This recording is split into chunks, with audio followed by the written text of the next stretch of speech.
Bonjour, dans cette vidéo, je vais vous faire un tutoriel pour installer et utiliser l'application OpenAthena de la société Theta Informatics LLC. Qu'est-ce que c'est qu'OpenAthena? C'est un logiciel open source et gratuit, sous Android, qui va vous permettre d'utiliser des photos prises avec de petits drones commerciaux, type DJI, pour extraire des coordonnées de points visés dans la photo. Évidemment, il y a certains prérequis. L'un des prérequis, c'est disposer d'un smartphone ou d'une tablette Android récente. Moi, j'utilise une tablette sous Android 13. Et d'utiliser aussi un drone compatible avec OpenAthena. Je vais commencer maintenant par vous montrer l'installation d'OpenAthena. Donc, sur ma tablette, je suis allé sur Chrome et je vais lancer l'URL du site GitHub où on va pouvoir trouver les sources d'OpenAthena. Je vous mettrai le lien directement dans la description. Alors, sur le GitHub d'OpenAthena, on va trouver évidemment un certain nombre d'informations sur le fonctionnement du logiciel,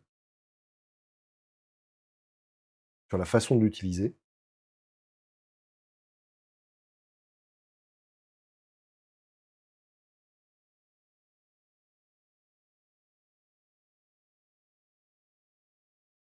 Évidemment, comment l'installer. Donc, on va pouvoir l'installer, c'est confirmé, c'est gratuit, on va pouvoir l'installer depuis différentes sources, notamment depuis le Google Play, le store Google, mais aussi depuis un lien GitHub qui va pointer vers les sources d'installation au format APK. Ça, c'est très pratique si vous disposez d'un équipement Android sur lequel vous n'avez pas les services Google et vous n'avez pas accès au Google Play. Voilà, donc là, on accède à l'APK, on peut le télécharger et on peut lancer l'installation directement sur la tablette. Moi, je vais faire au plus simple. Le plus simple pour moi, c'est de lancer l'installation depuis Google Play, puisque j'y ai accès depuis cette tablette. Voilà, le programme d'installation fait 14 mégaoctets à peu près, donc c'est très rapide à installer. On lance l'application. Dans l'application, en haut à droite, vous allez trouver 3 points. Cliquez dessus. Ensuite, on va aller sur Gérer les modèles de drone et la clé d'API. Première chose, on va rentrer de nouveaux modèles de drone dans le logiciel. Cliquez sur Charger un nouveau fichier. Allez chercher le fichier de modèle de drone. Je mettrai le lien dans la description. Maintenant, on va s'intéresser à la clé API Open Topography pour l'élévation. On retourne sur Chrome. Vous créerez un compte chez Open Topography, c'est gratuit, et vous pourrez avoir une clé API qui vous sera propre. N'utilisez pas la mienne, ça n'a pas de sens de faire ça.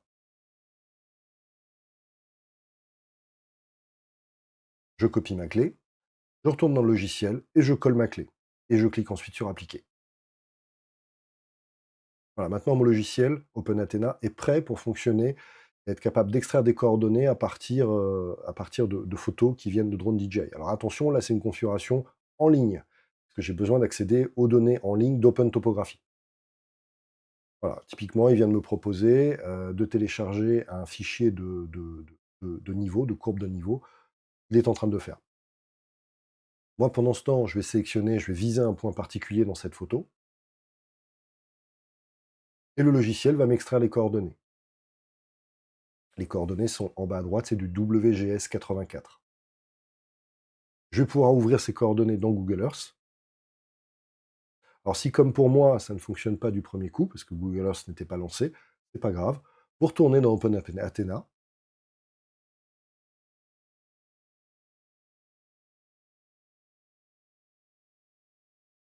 Et vous allez recliquer sur le lien avec les coordonnées WGS84.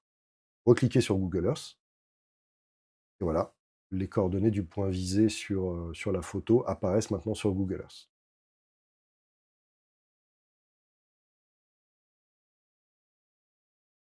Alors, OpenAthena est capable de gérer plusieurs systèmes de coordonnées, évidemment du WGS84, mais aussi des choses plus classiques. Et en termes militaires, il va être capable de gérer notamment de l'UTM, de l'Universal Transverse Mercator. Un nouveau point visé, un petit découvert. On va regarder ce que ça donne au niveau de Google Earth.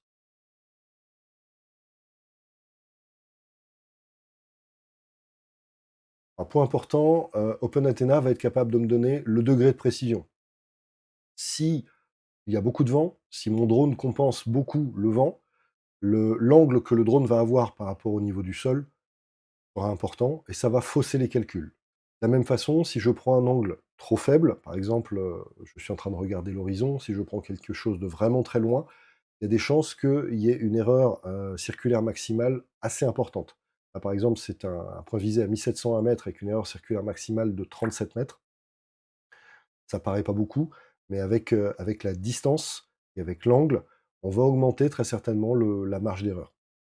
Nouvelle photo, nouveau point visé, erreur circulaire maximale de 17 mètres, distance du drone par rapport à la cible 480 mètres. Voilà ce que ça donne sur la carte.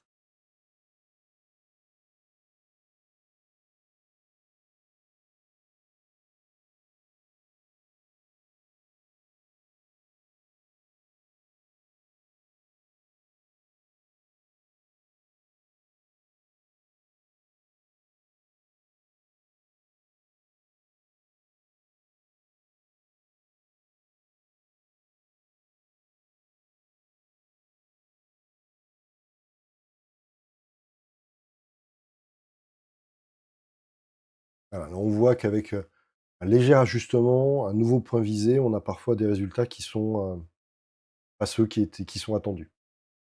Alors là, les photos ne sont pas de moi. J'ai pris ce qu'un ami a pu me donner. Les prochains tests seront faits dans des conditions opérationnelles et le drone sera utilisé dans des conditions, proches, de conditions opérationnelles. Donc je devrais avoir de meilleurs résultats, extraire des coordonnées qui seront beaucoup plus justes.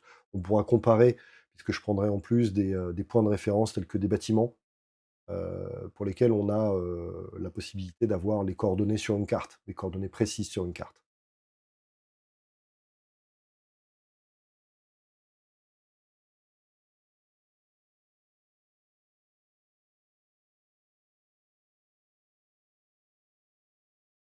OK.